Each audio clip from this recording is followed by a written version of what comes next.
both can testify against that son of a bitch and get him out of our lives for good. Andi. Andi, are you still there? Yes. Penelope, I'm here. And I couldn't agree with you more. We need to get Gary out of our lives once and for all.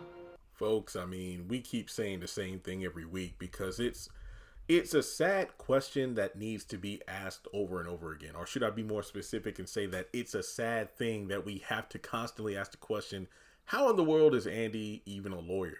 And the fact that she's been written to be just such a victim this season, it doesn't really gel well with me. You know, the fact that for whatever reason, in moments where she needs to keep her mouth closed, she runs her mouth. And moments where it's like, okay, you got the floor. This is the perfect time to say something. And you don't. For the life of me, I do not know why Andi did not tell Penelope when she called her at the beginning of the episode about everything that just went down in the parking garage with Gary.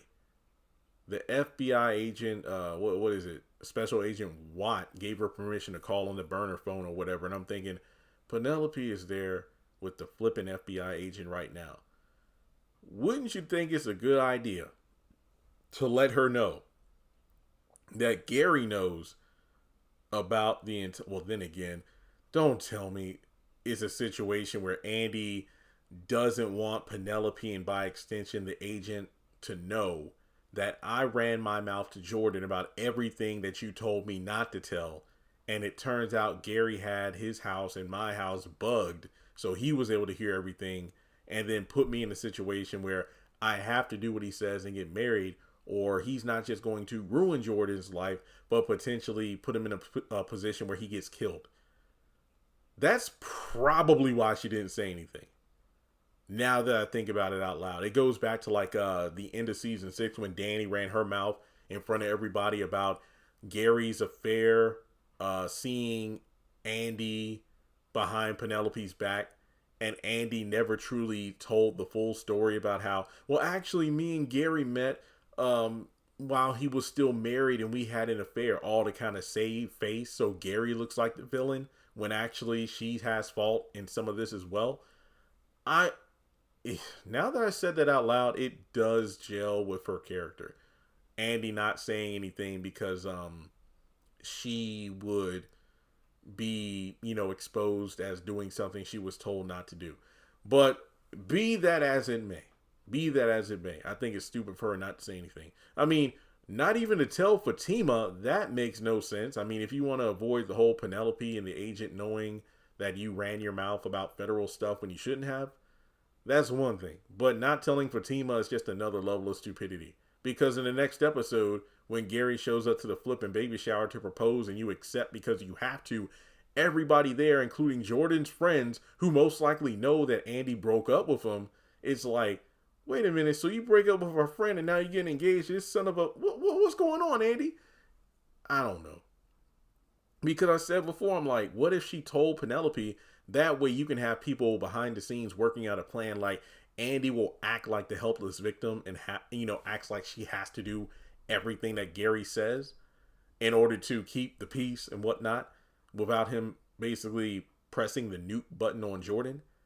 But the whole time you got Penelope and the FBI, it's like Gary thinks he has the upper hand. He's going to be extremely cocky, dropping his guard, thinking he has Andi right where he wants her. But at the same time, the woman who he threw to the ground and killed their unborn child, she's working with the feds behind the scenes to find evidence to screw him over. And it's crazy because the day of the release, Thursday, I watched Divorce in the Black, and at the end of the film, Ava, who isn't even a lawyer, showed herself to be more capable and smarter than Andi by purposefully putting herself in a position where she got banged up by her ex-husband and then would use that as proof to the police of him being an abuser and to set him up. And it's like, dang, Andi, I think, I know people might not follow this comparison, but it reminds me of like the Cell saga or the Boo saga in Dragon Ball Z, where it's like, okay, there are plenty of moments where the Z fighters could have ended the android threat or killed Cell, but then they didn't for stupid reasons, making things progressively worse as the arc went on. And it's like, well, if you did this, but like if you didn't fight this person, or if you finished this person off when you had the chance, it would have saved a lot of lives and whatnot. But you opted to pick the dumb decision to draw out the story. And it's like, I don't feel bad for you because you have plenty of opportunities to end stuff before it escalated.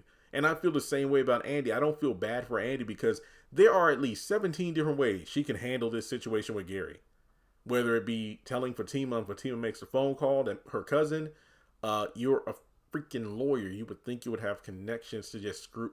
I don't know. You know what? I'm not going to blow a gasket.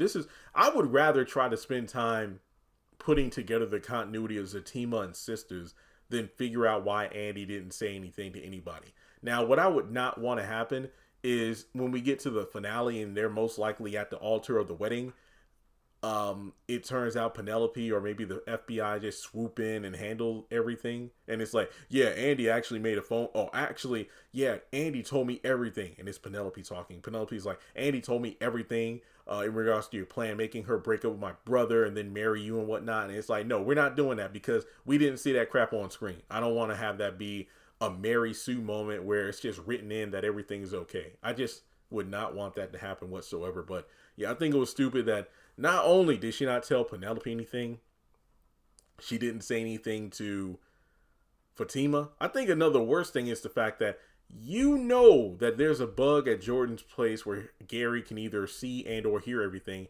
You couldn't even text the brother that? You couldn't just text and say, Jordan, be careful. Gary has your place bugged.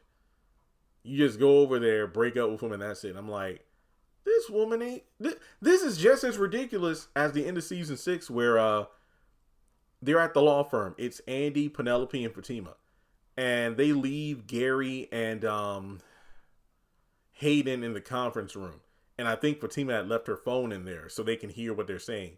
And Gary literally tells Hayden how he plans to get Penelope back. Oh, she's weak. I know exactly what to say to get her back. And then Penelope's like, wait, what are they saying? And Andy's like, girl, you don't even want to know. And I'm like, what the fuck? Like, you don't think that's important information to tell her?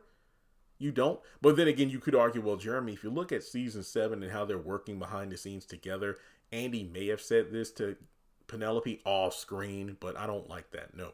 So yeah, this is just stupid. Andi should have opened her mouth and gotten this stuff straightened out because I feel like I don't feel bad for her because there are plenty of times where she could have spoken up and I mean, heck, she still hadn't said anything about the blood stain on the wall in the corner of Gary's office she spotted. So yeah, this whole Nancy Drew detective stuff, this isn't for her. I would say stick to being a lawyer, but her intelligence is really making me question a lot of things, but it's frustrating to watch. Well, that's all I got to say. Let me know your thoughts in the comments below, and I'll catch you in the next video.